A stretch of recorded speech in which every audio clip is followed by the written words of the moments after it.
পেহেলগামে হওয়া জঙ্গি হামলার পর ভারত ও পাকিস্তান দুই দেশ একে অপরের বিরুদ্ধে কড়া পদক্ষেপ নিতে শুরু করেছে, যার মধ্যে একটি গুরুত্বপূর্ণ বিষয় হলো সিন্ধু জলচুক্তি স্থগিত রেখেছে ভারত।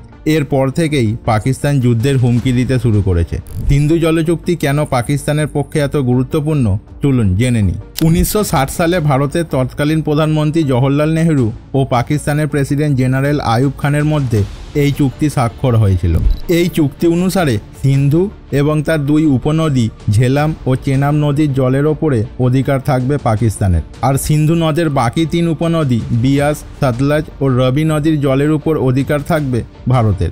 এক কথায় সিন্ধু নদের জলের 80% পাবে পাকিস্তান, ভারত পাবে মাত্র 20%। সিন্ধু জলচুক্তির প্রধান শর্ত ছিল ভারত বা পাকিস্তান নিজেদের প্রয়োজনে এই সমস্ত নদীর জল ব্যবহার করলেও কোনো অবস্থাতেই নদীর প্রবাহকে আটকে রাখতে পারবে না।